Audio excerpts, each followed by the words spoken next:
Hey everyone, welcome to this channel. This is the Composer's Shed and I'm Joel and I'm a composer, producer and musician from Australia. I really love composing for film and today we're going to break down my composition for the Westworld Scoring Competition. This composition is called Point and Shoot, and yeah, I hope you enjoy this breakdown and this look into my mind. So here we are in the mix session. Unfortunately, something happened to my writing session and a lot of the MIDI files got corrupted, which is a real shame. So yeah, but I still have the mix session, which is good. And so we can sort of have a look at that.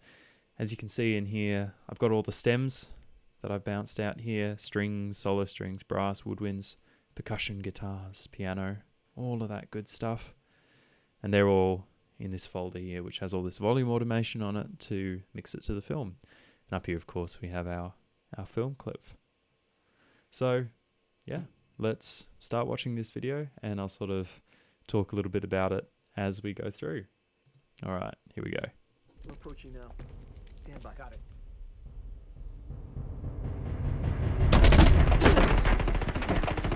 It's interesting, the structure of this scene. It very much follows a disable safety features. Three-act structure. You've got an introduction, conflict, which follows much of the scene, and a resolution.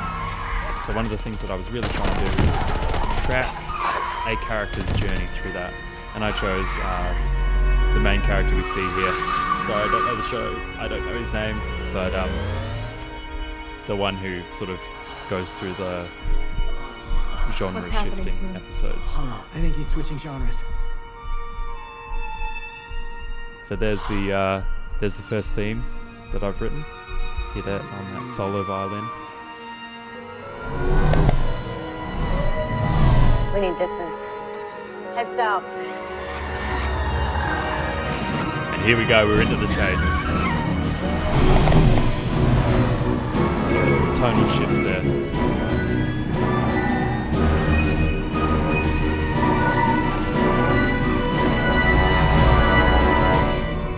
I love that shot, sort of the way it sort of opens up. It's I think that's the defining shot of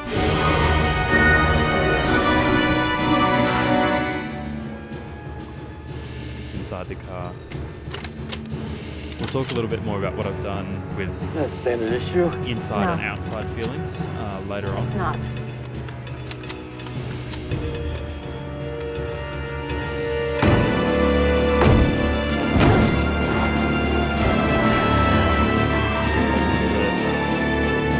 Point and shoot.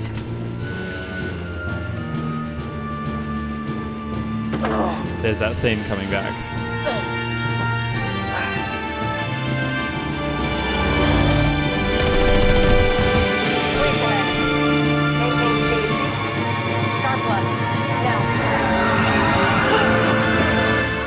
Now during this section, there's some interesting stuff going on regarding rhythm and stuff. It's quite a textural change. I wanted to give a feeling of everything's kind of falling apart because there's quite a lot of confusion happening there. It's probably one of my favourite things that I've ever written, that little moment there. Hold on.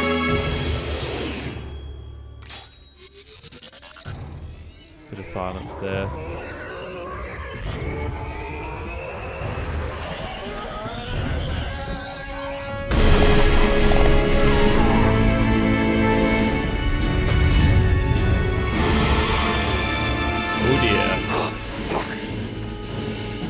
All right, I need you. Drop in, intersect, maximum speed.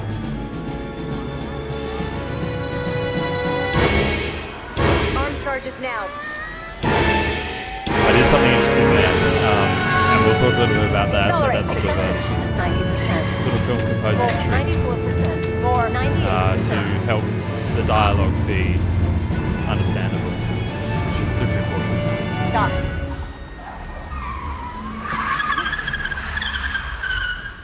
Why the f are we stopping? Get down.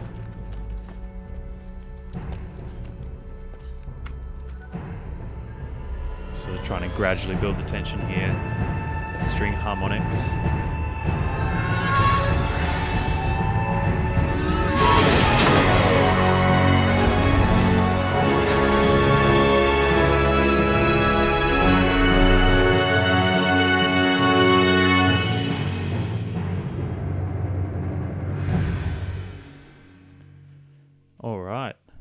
approaching now. There we go. So there's a few things I've done here. First of all, there's 3 themes that I wrote for this. So the first theme is where's our switching genres moment?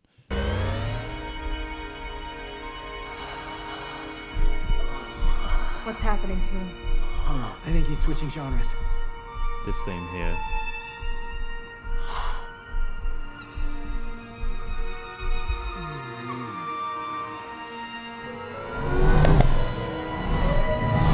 We need distance. Head south. So that's our theme for our what I've determined to be the main character of this scene, which is this guy. And so we're trying to follow his emotional arc throughout it. It's quite off balance. It's very sort of atonal. Played wonderfully by my friend Harry, who's an amazing violinist. There's a lot of MIDI on this, but I was able to get a wonderful violinist to play this, so really grateful for that. So it's quite off balance, and it doesn't sort of really resolve very well, which kind of fits the sort of shifting that he's having. After I watched the actual scene and the way that they used Flight of the Valkyries to do that, it became sort of clear what they were trying to do, reference different film genres. However, that's not really evident in the scene. There isn't a shift in camera angles, a shift in color palette, a shift in anything that would suggest that that's what they were going for, is a different perspective visually. That perspective is only created by the music. The trouble is, look, I mean, obviously far better composer than myself did that. I always think about, you can't write stuff that's not in the scene. You know, you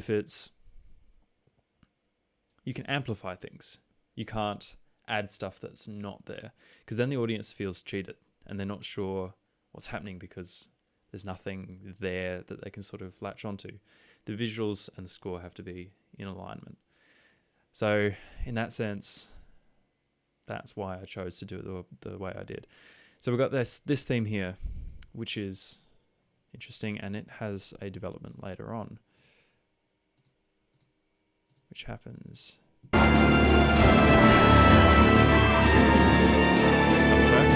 Point and shoot.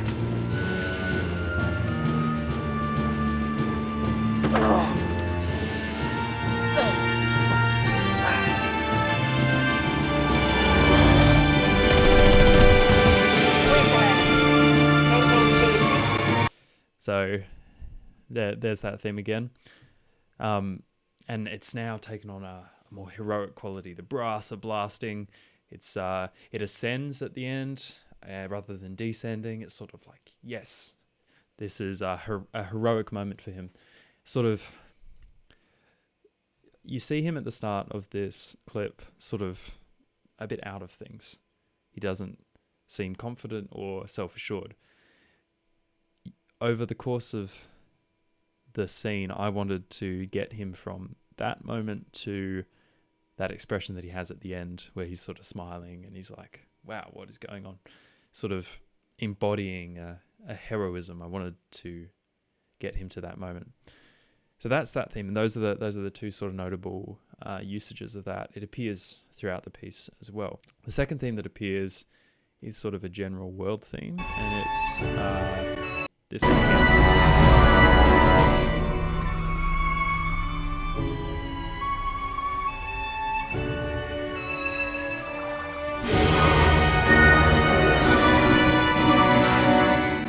Again, wonderfully played by Harry. It's beautiful violin. So that's sort of just a general world theme. It's got sort of a feeling of fate and depth to it. That theme's actually based on the Dies Irae melody, the la da da da, which is very recognizable if you know anything sort of about film music. It's sort of It's a bit like the lick is for jazz, dies irae is for film music. If you want to denote fate or some kind of thing, it's something that a lot of people use to sort of suggest that. So that happens there. It reoccurs a couple of times throughout this piece, but most notably sort of in this section. Accelerate. Acceleration. It's a fragment. 90%. More. 94%. More. 98%. There it is in the cellos. And repeated on the violins. Stop. And then the final theme that we have is actually a theme for this character here, the lady character. This character here. Now, she's got a sense throughout this scene of being in charge, being composed. Like, she understands what's happening. She's sort of calling the shots. So I wanted to have that sense of like groundedness and strength. So the first time you hear it, it's very low on the basses. Here it is.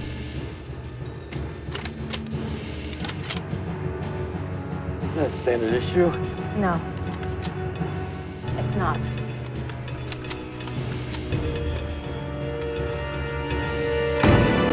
There you go. There's that theme again. Now, where does it come out? So,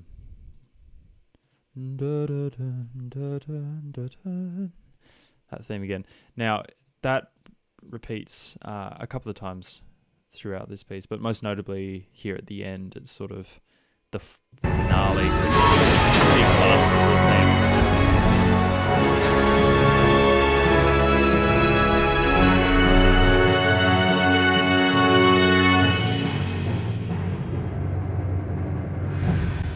And although sort of this finale is sort of his final moment of like wonder, and it's instigated by her. She calls the motorcycle, and throughout this whole scene, she's the one that's sort of been elevating him to heroism, if that makes sense. So it made sense to sort of end it out on a triumphant statement of her theme. So that's sort of what I did thematically in this piece. Now, regarding structure, there's some interesting things that I thought of when it came to just what I'm seeing in the scene and the emotion that I'm seeing. And I saw mainly an interesting contrast between what's happening inside the car and what's happening outside the car. And this is mainly coming from what I'm seeing with the actors and the way that they're sort of responding. They are freaking out inside the car, but it's generally got a feeling of sort of calm serenity, like things are certain when they're inside. And then outside, things are quite all over the shop. There's more action, there's more intensity. But when they're inside, it's sort of like, oh, yep, we know what's happening. So it was sort of creating that feeling of those two worlds and adding confidence to those inside scenes, while also having the craziness at the outside, and then working a way to sort of blend it together when characters transition from being inside the car to outside. So sort of at the beginning here, they're very much inside the car. I'm approaching now. Stand by. Got it. Sort of percussion roll leading us into that. String harmonics. Verified. Enable semi-automatic control. Disable safety features. Strings Maximum come in. speed. Go. Sort of stuff feels like the chase hasn't quite started yet. That's what it felt like to me. It was like they're sort of going bull, and there, the sort of the brass builds up. So it's very calm inside. He's sort of going through a thing. The focus is on him, not on the craziness that's happening outside. And we have our theme that's sort of going a bit crazy. But it's still quite calm. And the orchestration's minimalistic. We need Piano, distance. alto, flute, Head south. solo violin. Brass comes in. Now this scene is told from the outside of the car. You're seeing the chaos around. So everything gets more chaotic. The orchestration builds. We've got guitars, we've got all of that. Everything's coming in. And everything widens out. And this was something that I learned from watching Hans Zimmer's masterclasses. He was saying, watch the visuals. So something changes. Usually do that with the music as well. Inside the car, it's way more confident. They're very calm. He's sort of leaning back in his chair. It's not. She's smiling. She's quite relaxed. So in order to do that, the other thing that I did is a change in time signature. So this initial scene is in 5/4. That adds to some of the sort of off balance feeling that it's got a little bit. Then once the chase really begins, we've got 6/8. Once they hit the inside of the car, it's 4/4. 6/8 is sort of it's got like it's got sort of an off balance edge to it. Not quite off balance, but sort of driving. 4/4's got a steady sort of beat. So when they're in the car, it's much more like, yes, we're confident here. It's a lot quieter as well. The other reason for going quieter in this scene is that the dialogue is important inside the car. And if we continue to blast the loud orchestration, it would overwhelm the dialogue. It's not. Now here, big orchestration comes back because she's bridging the inside and outside worlds of the car. And we're moving back, seeing the chaos that's happening outside. Yep. Back inside the car. Point and shoot. Steadiness returns. And we're moving towards a heroic moment for him. Here's that reset in his theme. Brass comes in. And he brings a confidence from the inside of the car to the outside craziness as well. Wait for it. Maintain speed. Sharp left. Now. Going strong. Now see, everything's sort of going crazy. All of these cars are sort of going all over the shop. Nothing's solid until this moment when everything comes back, they start shooting again.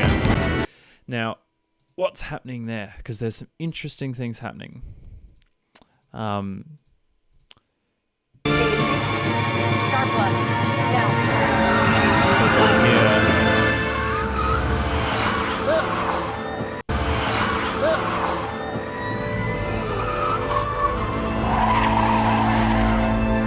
So from here, there's some interesting things happening. If I just mute that track for a sec.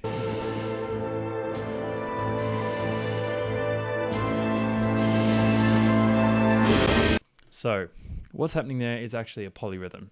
So the basses are playing 4/4, 1, 2, 3, 4, 1, 2, 3, 4, and the violins are playing a little ostinato in 9/8 on top of that. Or it's 3 against 4, but the violins are playing triplets on the 3/4. So 9/8 over 4/4.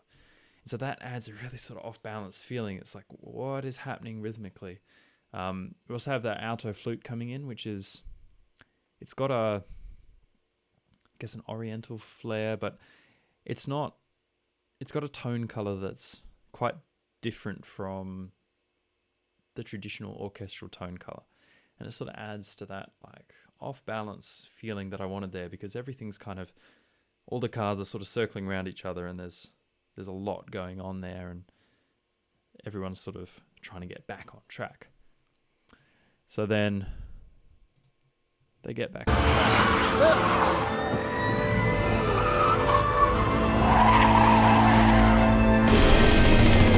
And we're back to certainty. And this moment.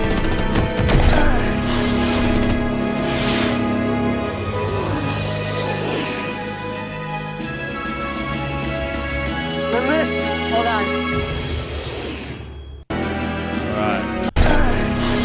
So we'll talk about the crashing scene in a sec. But this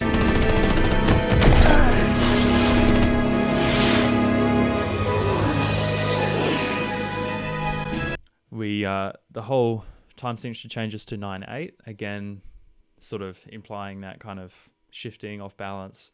9/8's an interesting one because 6/8 is fairly common. 9/8 is kind of like, oh, there's a little bit more, you know. So that's what happens there. It shifts to 9/8. The other thing that happens is that the bass lifts. So I really wanted to have a sense of the orchestra is ungrounded. It's like it doesn't have that solid bass anymore. And if you can hear that sort of bass is there, and then it jumps up quite high. Hold on. So it's like if you got a solid section of basses playing, it's like, yes, there's a flaw to this. By taking away, it adds to that sense of flying. And the main instruments there are high instruments. You've got the violin, you've got the flute, you've got cellos, but playing quite high. And it really sort of adds a sense of flight and a sense of everything's kind of ascending upwards as we're following that projectile. As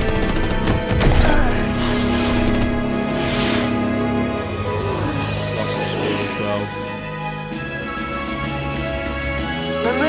Hold on.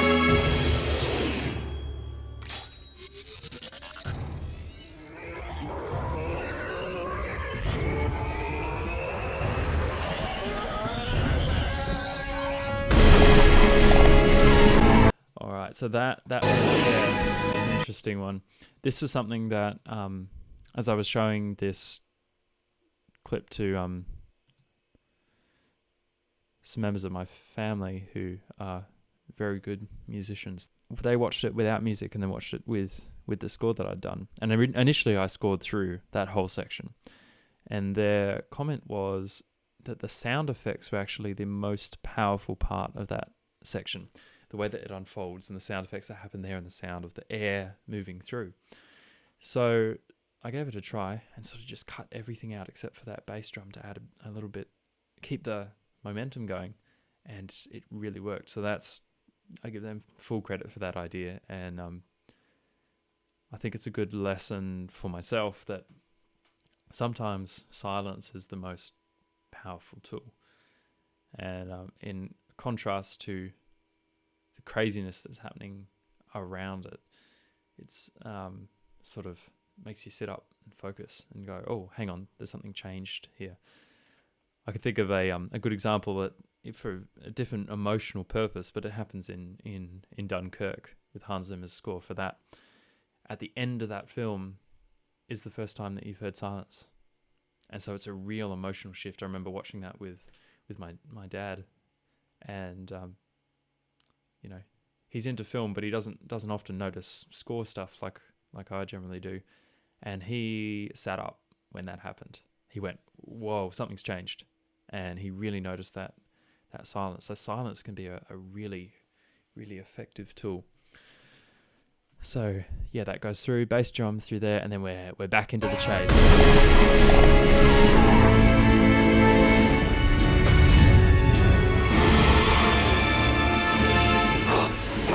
I wanted to hit a nice sort of satisfying minor chord as that car comes through there, just to be like,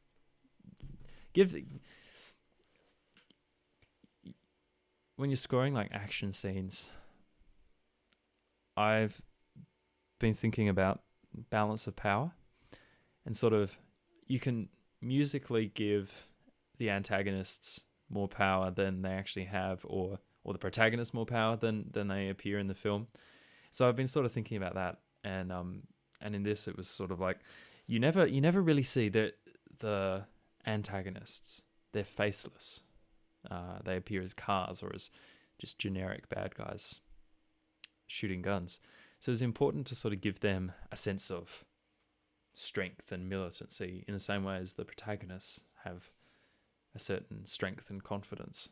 And so that sort of dramatic minor chord statement as the car comes through, it was like, yes, they're there, you know, they're still going, they're still trucking through.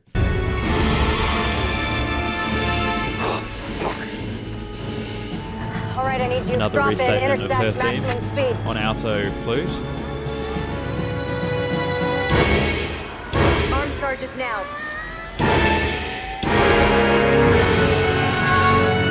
Accelerate. All right, so what did I do there? That that's kind of interesting. This is something that I was playing with before I did this clip, and I went, "Oh, this is perfect," because one of the biggest challenges of film music, obviously, is dialogue and working out how do you mix the dialogue to the film, and it can be a challenge to get that right balance, especially when it's an action scene and it's sort of like everything's going, and you want to score moments, you want to hit points, and you want to emphasize things, but then you also need people to understand what's being said, especially in a world like this where the dialogue actually provides a lot of context for the audience. The instructions that she gives to the driverless car, all of that sort of really help to say, okay, this is what's happening in this scene, this is what's about to happen. And so those need to be really clearly heard. What I did is a bar of 5/4, blah, blah, rest, blah, blah. It's sort of like, it's a way that you can continue a rhythmic feel, but have a little break in the section, and you can hear that break perfectly covers the length of time needed for that little snippet of dialogue, which is really important in conjunction with the visual of the chargers being armed. Armed charges now.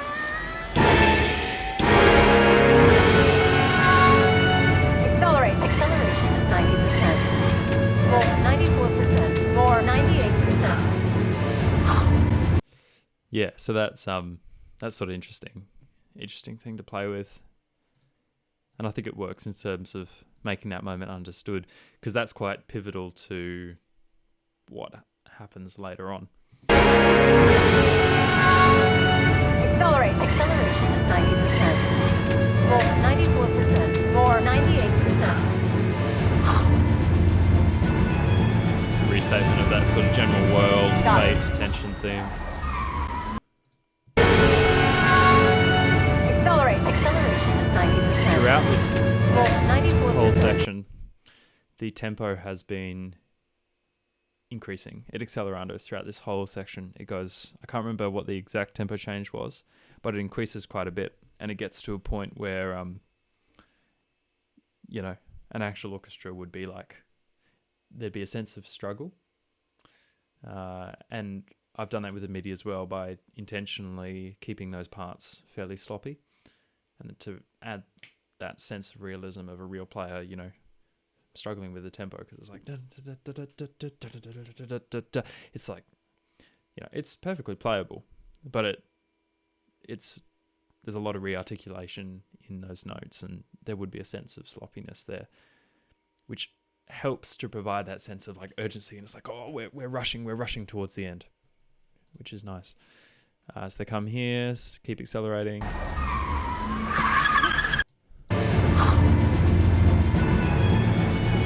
She says stop. Stop. And it cuts out. That moment, if I could go back and change something, that's probably something I'd change. I think it's a little bit too Mickey Mousey for me. Yeah, I think I'd change that if I go back. But then Stop. so from here again, that was a decision based on the sound effects. This is sort of one of the most interesting moments of sound effects in the whole clip, where it had this screeching of the tires, and it's like, oh, they're coming to a stop. And I sort of felt, all right, we should be able to hear that. And the sound effect has enough tension and emotion in it itself that we don't need to sort of have anything else. Then after that, everything's quiet. It just comes back Sit down. in a string harmonic sample and percussion. There's sort of a sense of like a almost Western standoff, but then here comes the thing. Chords build, and then this final slap.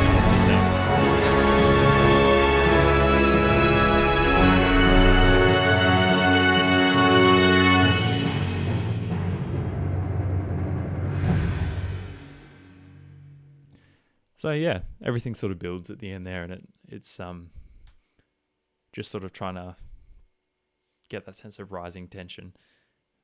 A lot of what I tried to do here is just try and track emotions and track sort of ups and downs of emotions. I don't know if, you know, when I've been in stressful situations before, it's interesting how much it's not just sort of one thing that you go through. There's ups and downs, there's feelings of anxiety, and then there's feelings of calm within the storm, and then it sort of comes back. And I sort of wanted to have that. I think before I did this, one of the biggest criticisms that I had from one of my teachers was that I tended to score on one emotional level. And I certainly agree with that. A lot of my early stuff, it was very much sort of quite flat emotionally. And I didn't really change orchestration or change instrumentation to sort of reflect changes in emotion. And so that's something that I wanted to rectify here. And part of that was just dynamic changes and instrumentation changes, you know, going from really loud to really quiet. And yeah, I think it paid off. I really enjoyed composing this piece of music, and I'm very proud of what I was able to achieve in the end. And I was really excited to see everyone else's. It's interesting, this competition, because so many people entered, and it was so cool to see all the different approaches to this scene. There was a lot of controversy. I'm aware. Look, I didn't really go into interested in winning the competition. It was good for me in terms of having a deadline to compose to, and also it's very rare that you get a high quality scene to score that doesn't have music already, or that, for me, part of the trouble is with practicing a film scoring is that a lot of the scenes that are out there I already know the music for.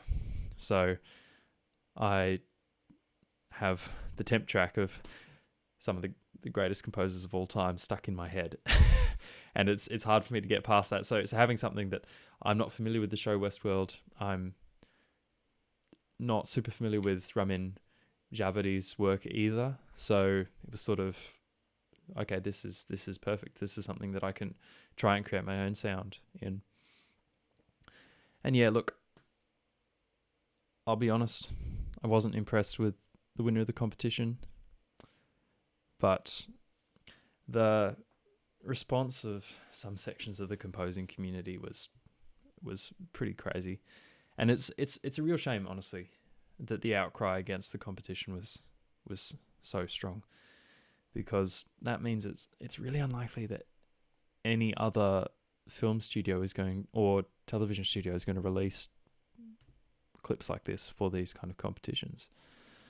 And for someone like me who had a bit of a break in work and school and was looking to build my portfolio, it was a fantastic opportunity.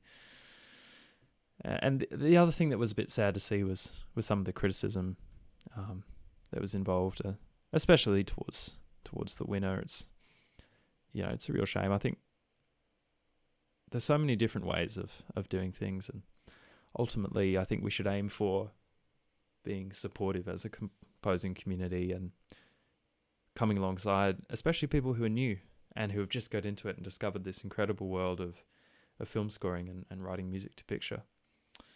So, yeah, don't listen to the controversy. I think it was really good to see everyone else's approach. So, yeah, if you enjoyed this video, please consider subscribing to the channel. This is my first video on this, but there's a lot more to come with writing and mixing and virtual instruments and working with live players, and writing sheet music and all of that. So, yeah, would love to see you having fun and writing music. All right, see you guys.